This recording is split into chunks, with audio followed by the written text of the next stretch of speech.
¿Qué se necesita para pasar de la cama de un conde a la cama del rey más poderoso de Europa? Ella no tenía corona, ni un apellido noble, ni un pasado que pudiera mostrar. Solo un encanto que la sociedad consideraba sucio y un cuerpo que se convirtió en su única moneda. Y con eso se hizo con los tesoros de la monarquía, el afecto de un rey y el odio de todo un reino. Hoy, en Her Story, vamos a hablar de los regalos que Luis XV le dio, las noches que cambiaron la historia de Francia y los hijos que la historia le ha atribuido.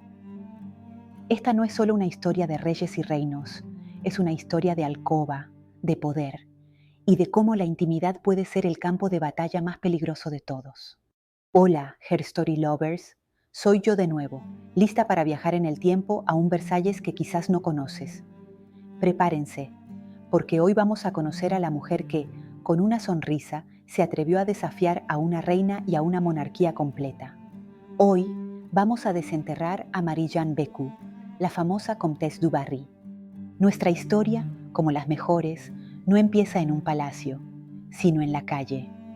Marie-Jeanne nació en 1743, hija ilegítima de una costurera. Su infancia no tuvo nada de principesca, pero desde muy joven demostró tener una inteligencia afilada y una ambición sin límites. Su madre, una mujer inteligente a su manera, se aseguró de que tuviera una educación básica y, más importante, la introdujo en los círculos de la élite parisina. Jeanne era como una esponja, absorbía todo. Aprendió a hablar con elegancia, a moverse con gracia, a vestir con un estilo propio que nadie podía imitar. Trabajó en varias ocupaciones, pero su belleza y su carácter magnético la llevaron a los salones más influyentes. Fue en el salón de Madame de la Garde, un lugar que muchos consideraban un burdel de alta clase, donde conoció al hombre que cambiaría su destino, Jean-Baptiste du Barry. Él no era un aristócrata de sangre azul, pero era un proxeneta de la élite, un hombre de negocios, muy bien conectado. Con un ojo para el talento y la oportunidad, Jean-Baptiste du Barry vio en Jeanne no solo a una mujer, sino a un proyecto, y ese proyecto tenía un único objetivo, el rey. Para entender el ascenso de Jeanne, tenemos que entender al rey. Luis XV no era el rey sol de su abuelo, Luis XIV. Estaba cansado, melancólico, y había perdido a las mujeres de su vida, su esposa, la reina, y su gran amor, la marquesa de Pompadour. Se sentía solo, rodeado de cortesanos que solo buscaban su favor. El palacio para él era una jaula de oro llena de falsedad y protocolo. El conde du Barry, sabiendo esto, decidió presentarle a Jeanne. Y el encuentro, dicen los cronistas de la época, fue mágico. El rey, un hombre de 60 años, se enamoró perdidamente de esta joven de 25. Su sonrisa, su risa desinhibida, su falta de pretensiones, eran un soplo de aire fresco en un Versalles asfixiante. La relación floreció rápidamente. El rey no solo estaba encantado con su belleza, sino con su capacidad para hacerle reír, para hablarle sin el protocolo sofocante que le exigían todos. La relación se consumó rápidamente. Luis XV no escatimó en nada para su nueva favorita. Le regaló joyas, diamantes, vestidos de seda que costaban fortunas. Pero su regalo más ostentoso y personal fue el castillo de Louveciennes, un pequeño paraíso donde la pareja podía escapar de la rigidez de la corte. Las noches allí eran legendarias. Lejos de las miradas de los cortesanos, el rey y su amante vivían una vida de pareja casi normal, compartiendo lecturas, comidas y largas conversaciones. Aunque la historia oficial nunca lo confirmó, muchos rumores de la época y estudios recientes sugieren que Jeanne y el rey podrían haber tenido hijos. Se habla de un niño nacido en secreto, pero no hay pruebas definitivas. Lo que sí sabemos es que la relación no era solo física. El rey le confiaba secretos de Estado, pedía su opinión sobre asuntos de la corte y la trataba con una ternura que había perdido hace mucho tiempo. La alcoba se había convertido en su gabinete de confianza. ¿Crees que un rey puede enamorarse de verdad o solo buscaba compañía?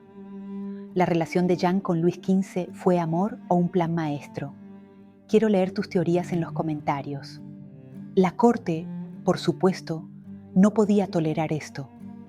La familia real y la nobleza se negaron a aceptar a una plebeya, una mujer sin honor, como la llamaban.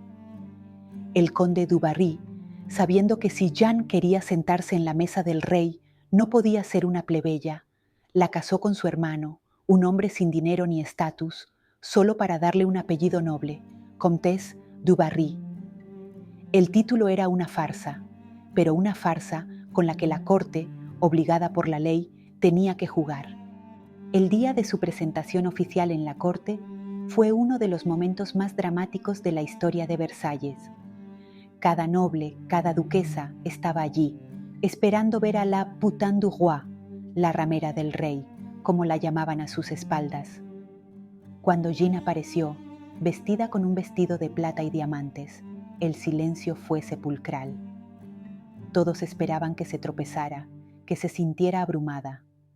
Pero ella, con su sonrisa inmutable, se movió con la gracia de una reina. La presentación fue un éxito de humillación para la corte. A pesar de su rechazo, el rey la nombró su maîtresse en titre, su amante oficial, la figura más poderosa de la corte después de él. Pero el verdadero reality show llegó con la joven prometida del Delfín, la futura reina, María Antoinette. La corte esperaba que la joven princesa austriaca, por protocolo, se hiciera amiga de du Barry. ¡Qué ingenuos! La aristocracia austriaca había criado a María Antoinette para que viera la realeza como algo sagrado, y la mera idea de una plebeya con poder la indignaba. María Antoinette la odiaba, y en su opinión era una vergüenza para el trono. El enfrentamiento fue épico. Durante meses se negaron a hablarse. En cada evento, cada baile, la tensión era palpable. Fue un conflicto diplomático tan grave que incluso la madre de María Antoinette, la emperatriz de Austria, tuvo que intervenir. Finalmente, en un baile de Año Nuevo, Marie Antoinette, con la cara más fría del reino, le dirigió la palabra. Il y a bien du monde aujourd'hui à Versailles. Hay mucha gente hoy en Versalles. Un comentario inocente, ¿verdad? Pero todos entendieron el veneno. Jeanne, con una sonrisa, respondió: Sí, Majestad, demasiado. Fue una guerra de ingenio y poder, y por un momento la plebeya estaba ganando. Pero la felicidad en la corte nunca es eterna. En 1774, el rey Luis XV murió de viruela.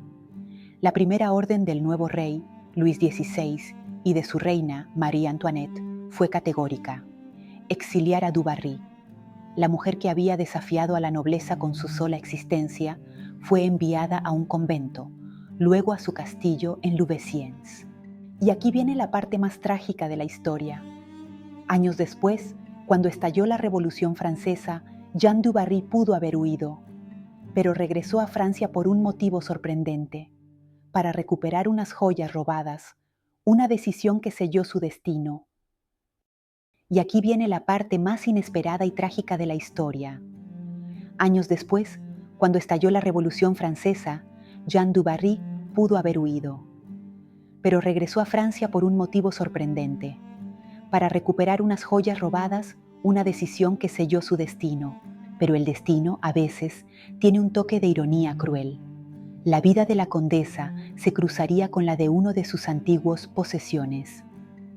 Durante su tiempo con el rey, él le había obsequiado a un niño de Bengala, actual Bangladesh, llamado Samor, quien se convirtió en su paje personal. Jeanne le dio lujos, educación y una vida que nunca habría conocido. Pero Samor nunca olvidó sus orígenes. Con la revolución se unió a los jacobinos, los enemigos acérrimos de la monarquía. En 1793, en el juicio de la condesa, el gran testigo de la acusación fue su propio paje. Samor testificó contra ella. Sus palabras ayudaron a sellar el destino de Jeanne, quien fue condenada a muerte. A diferencia de la reina, que mantuvo la compostura hasta el final, Jeanne se desmoronó. Lloró y rogó por su vida, gritando de terror. La mujer que había desafiado al poder con audacia se desmoronó al enfrentarse a su destino, traicionada por una figura de su propio pasado. La mujer que había desafiado al poder con audacia se desmoronó al enfrentarse a su destino.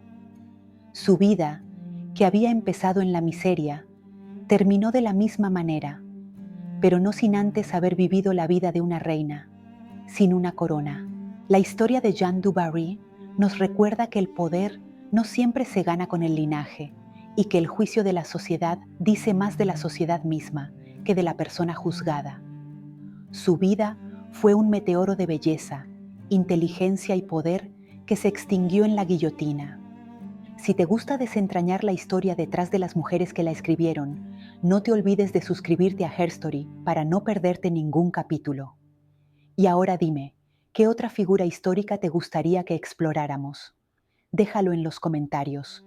Nos vemos en el próximo video.